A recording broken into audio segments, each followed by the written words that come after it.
Ustadz, apa hak suami terhadap HP istri?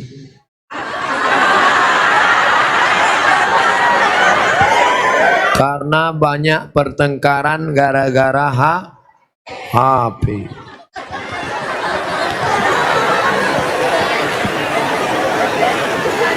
Lima hak ibu terhadap bapak. Catat, ingat baik-baik. Pertama, makan. Ibu tadi sudah dikasih makan. Yang kedua, pakaian. Ibu sudah dikasih pakaian? Karena sekarang banyak perempuan yang tidak diberi pakaian oleh suaminya. Tinggi istrinya 175 tapi dikasih kain cuma 50 cm. Kurang kain. Kadang belum selesai di tempat tukang jahit sudah dia ambil. Kadang kainnya panjang, resleting belum dipasang. Pas jalan kelihatan. Ustadz kok tahu? Saya ngelihat. Ibu sudah dikasih makan, ibu sudah dikasih pakaian, ibu diberikan tempat tinggal yang layak menurut kemampuan masing-masing. Sudah? Keempat, ibu mesti diberi pendidikan. Yang ngajar ibu ngaji, bapak. Yang ngajar ibu sholat, bapak. Yang ngajar ibu akhlak, bapak. Bapak adalah guru di rumah. Dan yang kelima adalah perhatian. Maka ibu selalu diperhatikan, dari mulai jilbabnya, dari mulai pakaiannya, termasuklah HP ibu diperhatikannya juga. Kok dari tadi sini Ustadz Somad, suatu ketika istri saya pergi kerja dan saya masuknya siang, tiba-tiba HP-nya berdering. Saya cek, rupanya mantan. Dia cari lagi di FB dan mereka sudah jalan-jalan, Pak Ustadz. Hati saya selalu galau tiap hari. Jangan-jangan dia sudah buat ini, jangan-jangan dia sudah jalan ini, jangan-jangan sudah. Bayangkan menderitanya seorang laki-laki gara-gara HP istri yang sudah macam-macam. Gara-gara apa itu? Facebook, Twitter, BBM, WhatsApp, Instagram. Oleh sebab itu jaga ini masalah HP ini, jaga baik-baik. Nah, ini Ustaz Somad gak enak, selalunya HP perempuan aja. Oke, sekarang kita balik. Bagaimana dengan HP bapak-bapak yang lebih banyak perhatiannya ke HP, yang kata-katanya merayu, menggoda? Oleh sebab itu ini mesti dijaga. Kalau tidak, duduk bersama, bapak sama ibu duduk, HP-nya buat baliho besar-besar, judulnya mau dibawa kemana hubungan ini, atau buat besar-besar, jangan ada HP di antara kita. Saya mau nanya Pak Ustadz, gimana caranya mengelola keuangan keluarga secara islami jika suami istri bekerja? Ar-rijal, lagi-lagi Al-Quran. Semuanya yang menyelesaikan masalah ini Al-Quran. Ar-rijalu qawwamuna 'alan nisa. Laki-laki menjadi pemimpin bagi perempuan. Bima anfaqu min amwalihim, karena mereka mengeluarkan nafkah biaya belanja. Makanya harta warisan laki-laki dapat 2 kali bagian perempuan. Ibu kalau 25, bapak dapat 50. Ibu kalau dapat 50, bapak dapat 100. Kenapa? Karena yang menanggung biaya pernikahan mahar bapak, yang menanggung sekolah anak bapak. Sekarang ibu memang anak orang kaya, punya ruko 2, rumah batu jendela kaca, punya bapak yang sudah sakit asma 2 hari lagi meninggal. Kaya. Si bapak juga punya duit yang sama. Bapak punya duit, ibu punya duit, menikah. Apa beda duit bapak dengan duit ibu? Dalam duit bapak ada hak ibu, tapi dalam duit ibu tidak ada hak bapak.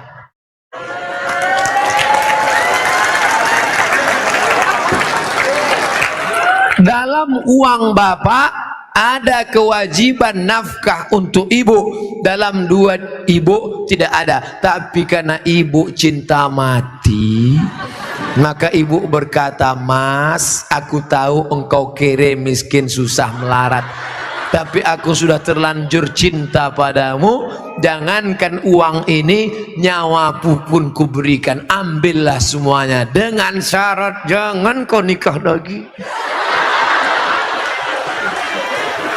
Nah, sudah jelas batasannya.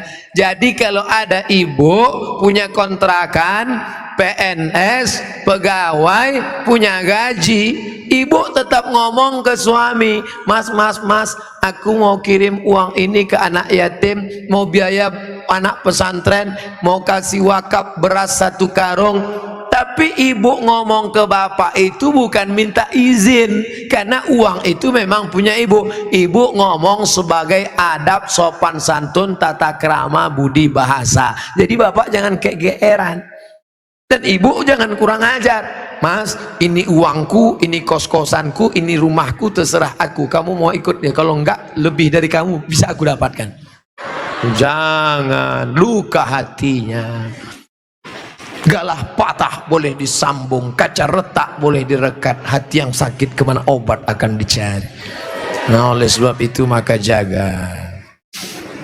Saya sudah mengeluarkan untuk biaya keluarga sebagian, sedangkan sebagiannya saya ingin membantu saudara yang kurang mampu. Tapi kadang saya suka berbohong jika untuk membantu keluarga yang memang butuh bantuan. Ini yang nulis pertanyaan bapak apa ibu? Kalau bapak sudah berikan yang 5, makan sudah, pakaian sudah, tempat tinggal sudah, pendidikan sudah, perhatian sudah, sesuai dengan urf. Wa ashiruhunna bil ma'ruf, berilah mereka pergaulan urf. Urf itu seperti layaknya, kira-kira layaknya standar orang daerah Pondok Aren itu perempuan diberi berapa, tidak terlalu kaya, tidak terlalu miskin, yang sedang-sedang, kira-kira diberi berapa standarnya. Misalnya 3 juta 5 juta dia beri, maka sisanya itu terserah dia untuk yang lain, maka dia sudah menunaikan kewajiban. Urf, pengambilan hukum ada 10, Quran, hadis, ijma', qiyas, syar'u man qablana, saddu zara'i, qaulu sahabi, istihsan, istisab, urf. Urf, tradisi, kebiasaan, berapa yang layaknya untuk daerah Pondok Aren. Semoga Ustadz selalu dilindungi Allah, amin. Bagaimana antum menyikapi beda mazhab, khilafiyah, firqah? Bagaimana dengan ayat Allah, wa'tasimu bihablillahi jami'a, wa'tasimu, bersatulah, bihablillah, dengan tali Allah. Yang dimaksud tali Allah itu Islam, Al-Quran dan Sunnah. Adapun ijtihad ulama berbeda-beda, tapi kita di Indonesia sudah disepakati 3. Akidahnya Asy'ari, fikihnya Syafi'i, tasawufnya Sunni, Junaid al-Baghdadi dan Abu Hamid al-Ghazali. Saya ulang sekali lagi, Ahlussunnah wal Jamaah akidahnya Asy'ari, fikihnya Syafi'i, tasawufnya Sunni, Abu Hamid al-Ghazali dan Junaid al-Baghdadi. Maka kita pegang yang itu. Saya belajar di Maroko 2 tahun, mazhabnya Maliki. Maliki Ahlussunnah, pertama Hanafi, nomor 2 Maliki, nomor 3 Syafi'i, nomor 4 Hambali. Keempat-empatnya Ahlussunnah. Tapi ketika saya pulang kampung, saya tidak bawa mazhab Maliki. Kenapa Ustaz tidak pakai mazhab Maliki? Andai saya pulang ke kampung, saya pakai mazhab Maliki. Mazhab Maliki kalau sholat tangannya lepas ke bawah, Allahu Akbar. Fatihahnya pakai baca kiraan Warsh, Alhamdulillahirabbil alamin, Ar-Rahmanir-Rahim, Maliki Yaumiddin. Mimnya pendek. Kemudian enggak pakai bismillah, Allahu Akbar, Alhamdulillahirabbil alamin, enggak ada bismillah. Kunut subuhnya sebelum rukuk, walam yakul lahu kufuwan ahad.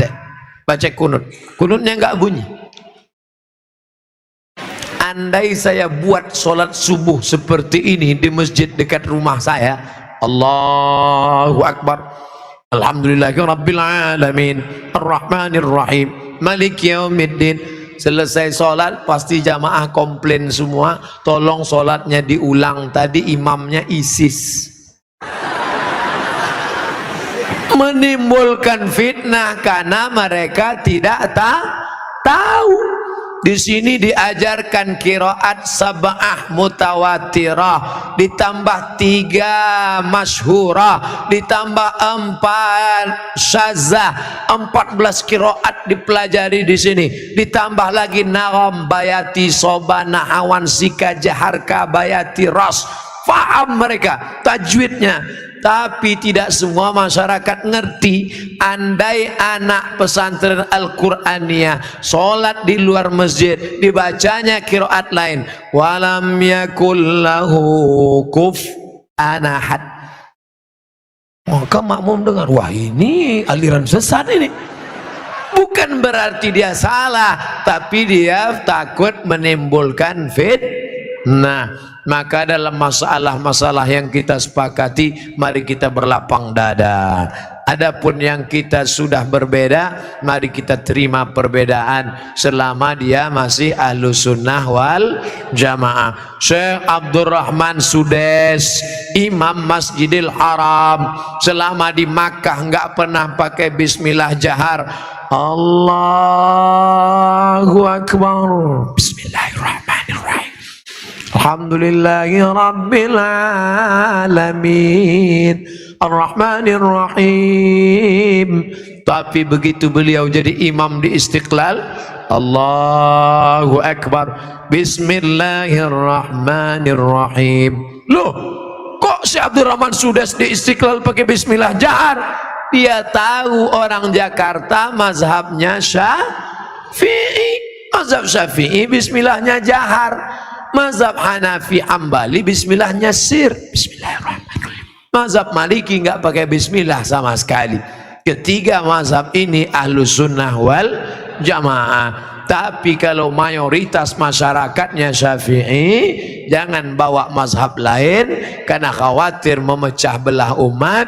Menjaga persatuan lebih diutamakan daripada mengamalkan mazhab. Begitu yang diamalkan oleh para ulama. Kan ulama mengkategorikan bid'ah ada 2, bid'ah hasanah. Pertanyaannya Ustaz, kan Rasul bersabda kullu bid'atin dhalalah, kullu bid'atin dhalalah wa kullu dhalalatin finnar. Hadis ini kata Imam Nawawi hadisnya umum, hadis umum. Tolong belikan saya ayam, tolong belikan saya ayam. Ayamnya umum, ayam penyet, ayam patah, ayam pop, ayam sungsang, ayam fried chicken, ayam panggang, ayam bakar, ayam kampung, ayam hutan. Ayam apa? Setelah di jalan dia bingung, ini ayam apa? Nelpon sekali lagi, ayam apa? Ayam pop. Maka yang pertama tadi umum, dikhususkan oleh yang kedua. Begitu juga kata Imam Nawawi yang mensyarah hadis Sahih Muslim, kullu bid'atin dhalalah, semua yang bid'ah itu sesat, umum. Tapi kemudian dikhususkan oleh hadis, man sanna fil islami sunnatan hasanatan, siapa yang membuat tradisi yang baik, falahu ajruha, dia dapat pahalanya, wa ajru man amila biha, dan orang lain yang melakukannya, selama tidak bertentangan dengan Quran dan Sunnah. Nah, sekarang ada orang mendefinisikan bid'ah hanya dengan 5 jari. Kalau tidak dilakukan Nabi, bid'ah. Kalau sudah bid'ah, masuk neraka. Kalau begitu pembahasannya, nanti kamu bisa memasukkan sahabat Nabi dalam neraka. Contohnya, ada sahabat Nabi yang sholat dari isya sampai subuh ayatnya kul huwallah. Ghairil maghdubi 'alaihim waladdallin. Amin. Qul huwallahu ahad, Allahu samad. Rakaat kedua qul huwallahu ahad, Allahu samad. Rakaat berikutnya qul huwallahu ahad, Allahu samad. Rakaat berikutnya qul huwallahu. Itu pernah enggak dibuat Nabi? Enggak pernah. Kalau dipakai definisi, kalau enggak dibuat Nabi bid'ah, berarti sholat pakai qul huwallahu dari isya sampai subuh bid'ah, masuk neraka. Nama sahabat Nabi yang sholat begitu siapa? Qatadah bin Nu'man dalam kitab hadis Musnad Ahmad bin Hambal. Tapi perbuatan itu dibenarkan Nabi, sunnah takririyah. Oke, itu Nabi masih hidup.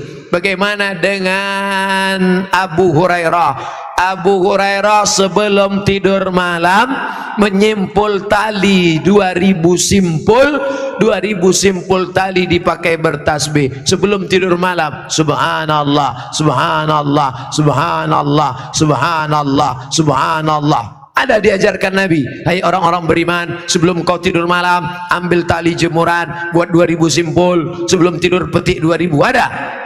Tidak ada. Jadi kalau didefinisikan, kalau tidak dibuat Nabi bid'ah, engkau sudah memasukkan sahabat Nabi ke dalam neraka, karena definisi yang singkat, yang pendek, pemiskinan. Oleh sebab itu ulama faham, sudah saya tulis lengkap dengan dalil-dalilnya, 444 halaman terkait masalah bid'ah. Tidak semudah itu saudaraku. Ada namanya Imam Ibnu Taimiyah. Imam Ibnu Taimiyah kalau selesai sholat subuh dia tidak keluar masjid, dia melihat ke atas membaca Al-Fatihah sampai terbit matahari. Bismillahirrahmanirrahim, alhamdulillah rabbil alamin, arrahmanirrahim, maliki yaumiddin, iyyaka na'budu wa iyyaka nasta'in, sampai terbit matahari. Itu tidak pernah dilakukan Nabi. Kalau dipakai definisi, kalau tidak dilakukan Nabi bid'ah, berarti Ibnu Taimiyah sudah membuat bid'ah karena membaca Al-Fatihah dari sejak sholat subuh sampai terbit matahari. Maka jangan katakan bid'ah kalau tidak dibuat Nabi bid'ah. Ini tidak betul. Yang betul adalah kalau tidak ada dalilnya bid'ah. Selama ada dalil hadis qauli, hadis fi'li, hadis takriri, perbuatan sahabat, qiyas, ijma', maka perbuatan itu tidak bid'ah. Bagaimana pandangan Ustadz dengan laki-laki yang berambut panjang? Apakah itu termasuk menyerupai perempuan? Saya belajar ke salah seorang syekh. Ketika itu ada yang nanya, "Syekh, apa betul Nabi Muhammad itu rambutnya panjang?" Maka syekh menjawab, Nabi Muhammad itu tinggalnya di gurun pasir. Gurun pasir itu cuacanya panas. Maka kalau rambutnya pendek, nanti cahaya matahari kena ke kepala, maka dia bisa pusing, panas, dehidrasi, kurang cairan. Makanya Bapak Ibu ketika di Makkah disuruh pakai topi, pakai payung supaya jangan kena panas. Nabi kepalanya ditutup dengan 3. Yang pertama rambutnya. Rambut Nabi itu dari depan panjang sampai ke belakang. Yang kedua ditutup dengan qalansuah, topi. Setelah itu ditutup dengan imamah sorban. Kalau di atas kepala dililitkan namanya imamah. Kalau diletakkan di tengkuk namanya burdah. Kalau diletakkan di kepala seperti kerudung namanya ghutrah, bukan serben. Jadi Nabi kepalanya ditutupi dengan 3. Pertama rambutnya panjang sampai ke tengkuk, dari depan ini sampai ke tengkuk segini, tebal. Yang kedua qalansuah, kain penutup. Setelah itu baru sorban. Maka kita pun, kami pun ketika kuliah dulu di Arab pakai sorban. Pakai untuk apa? Supaya jangan kena panas terik. Musim dingin di bawah derajat 0, 5 derajat, 10 derajat, di bawah 0 dingin, maka kepala juga ditutup pakai sorban. Sekarang kenapa Ustaz nggak pakai sorban? Saya sekarang kepanasan, tapi saya tidak menyalahkan para habaib pakai sorban. Mereka mengikuti sunnah Nabi Muhammad sallallahu alaihi wasallam. Nah, jadi kalau ada laki-laki berambut panjang, tapi rasanya di tempat kita rambut panjang bukan untuk menutup kepala biar supaya jangan panas. Justru tempat kita makin rambut panjang makin kepanasan, ketombe. Jadi kira-kira rambut panjangnya kenapa? Kenapa rambut panjang? Ini. Tapi tidak semua yang berambut panjang itu karena mengikuti perempuan. Jadi tidak bisa kita hukum serta-merta kalau rambut panjang LGBT. Enggak. Maka yang LGBT itu kalau menyerupai perempuan, la'anallahul mutasyabbihin minar rijal bin nisa, Allah melaknat laki-laki yang menyerupai perempuan dan perempuan yang menyerupai laki-laki. Mudah-mudahan anak kita terjaga dari LGBT. Tapi sebetulnya LGBT itu nama yang terlalu keren. Orang malah bangga sekarang disebut itu LGBT, itu bangga. Saya tidak setuju dengan LGBT, tapi saya malu mau nyebutnya di depan para kiai. Boleh saya sebut? Jangan sebut LGBT. Buat sebut nama yang mengejek, merendahkan, menghinakan. Apa namanya? PLT, penyuka lobang tai. Itu yang cocok bagi mereka. Kotor, najis. Zaman Nabi LGBT ini hukumannya man wajadtumuhu ya'malu amala qaumi Lut. Kalau kamu menangkap ada orang yang melakukan perbuatan Nabi Lut, faqtulul fa'il wal maf'ul, pancung kepalanya, hukum mati. Untung dia hidup bukan zaman Nabi Muhammad. Kalau hidup zaman Nabi, habis, selesai. Bapak Ibu yang dimuliakan Allah Subhanahu wa taala, Ustadz berani ngomong gini apa enggak takut nanti ditangkap bencong? Ngapain takut? Banyak yang bela saya. Tapi pas pulang nanti sendirian ngeri juga ini. Insyaallah, wa ta'awanu 'alal birri wat taqwa, saling tolong menolong dalam kebaikan dan ketakwaan, wala ta'awanu 'alal itsmi wal udwan. Ingatlah saudaraku, ada satu kampung namanya kaum Sadum. Pernah dengar kata Sadum? Dari kata Sadum inilah muncul istilah sodomi.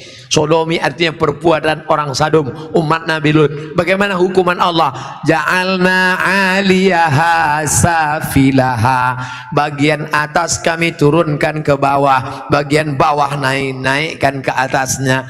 Lalu kemudian amtarna alaihim, kami hujani mereka dengan apa? Hijaratan, batu-batu, min sijilin mandud, dari batu tanah liat yang dibakar di api neraka. Itulah sekarang di Yordania, tempatnya bernama Al-Bahrul Mayyit, bahru laut, mayit mati, Dead Sea, dead mati, sea laut, Dead Sea laut laut mati. Kenapa disebut laut mati? Karena airnya terlampau asin sampai ikan pun tidak bisa hidup di dalam. Orang kalau pergi ke laut mati ngapung di atas karena kadar garam yang tinggi. Siapa yang punya kadas, kurap, kudis, gatal-gatal, mandi di situ sembuh. Di Yordania. Bapak Ibu yang dimuliakan Allah Subhanahu wa taala, Pompei salah satu kampung yang diisi oleh homo. Lalu kemudian datang lahar dari bukit turun ke bawah, rata dengan tanah, sampai mereka berubah menjadi patung-patung batu karena ditimpa oleh lahar. Tidak sempat merubah ekspresi wajah.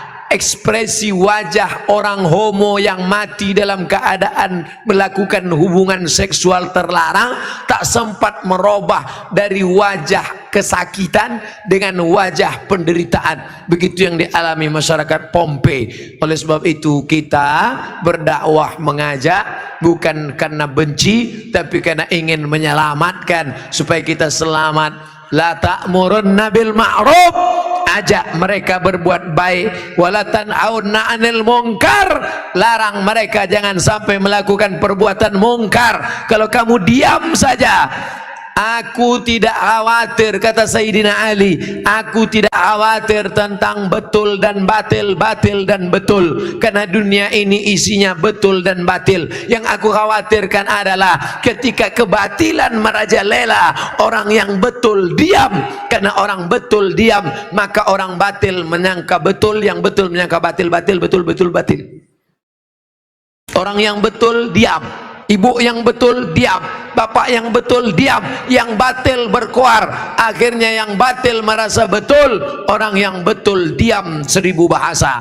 as-sakitu anil haq syaitan akhras, orang yang betul tapi diam melihat kebenaran diinjak-injak, dia adalah syaitan akhras, setan bisu.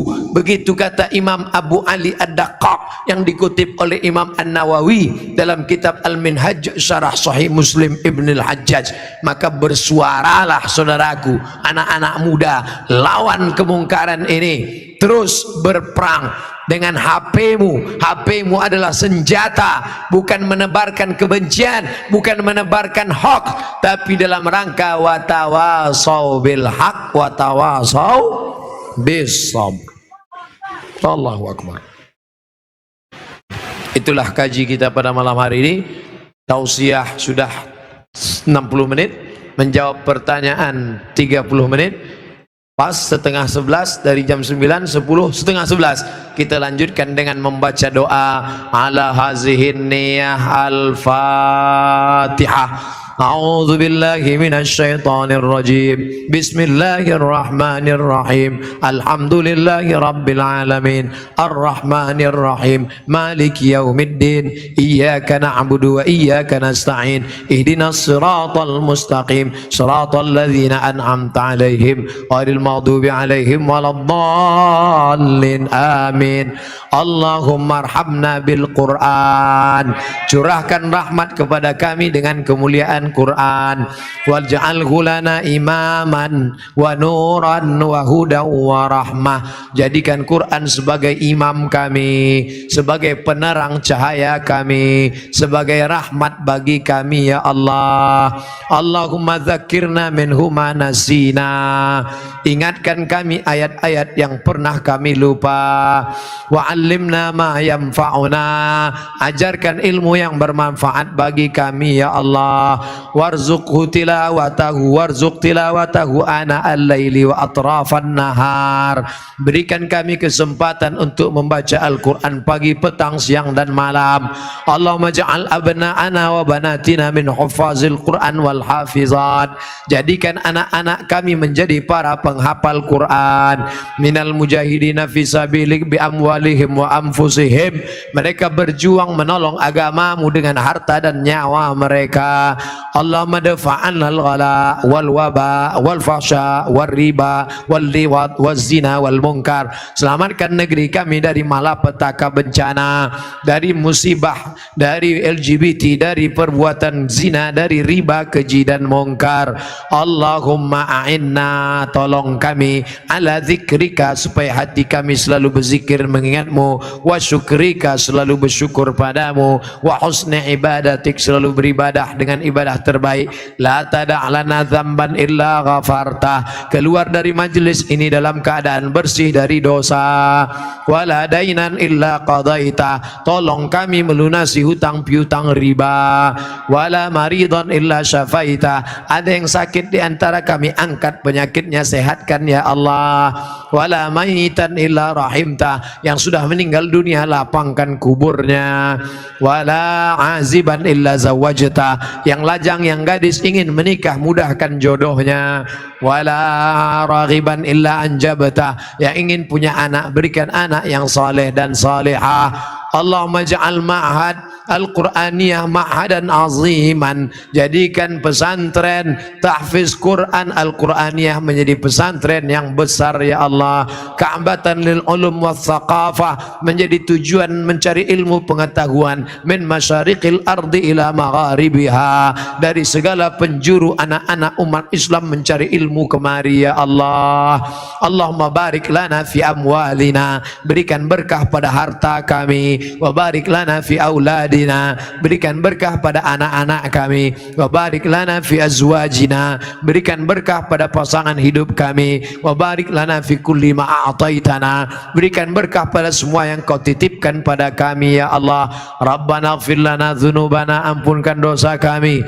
Wali abaina, ayah kami. Wali ummahatina, ibunda kami. Wali asatizatina, ustad-ustad, guru-guru, kiai-kiai kami. Wali man hadarana, semua yang hadir di majlis ini. waliman ghaba anna yang tidak datang karena uzur syar'i, waliman sabaqana saudara yang sudah mendahului kami. Rabbana atina fid dunya hasanah wa fil akhirati hasanah wa qina adzabannar. Allahumma ij'al akhir kalamina 'inda intihai ajalina, ketika ajal kami tiba jadikanlah yang terakhir keluar dari mulut kami la ilaha illallah Muhammadur Rasulullah sallallahu alaihi wasallam. Wa sallallahu ala sayyidina wa maulana wa syafi'ina wa zukhrina Muhammad wa ala alihi wa sahbihi wasallam walhamdulillahi rabbil alamin. Taqabbalallahu minkum minna wa minkum taqabbal ya karim. Terima kasih segala perhatian, mohon maaf segala kekhilafan. Pulang dengan tenang, jangan berdesak-desakan. Tunjukkan Islam agama yang damai dan bersih. Tadi datang kemari dalam keadaan bersih, tinggalkan lokasi ini dalam keadaan suci dan bersih. Ambil botol-botol, tisu-tisu, koran-koran, sampah-sampah, buang pada tempatnya. Terima kasih segala perhatian, mohon maaf segala kesilapan. Wassalamualaikum warahmatullahi wabarakatuh.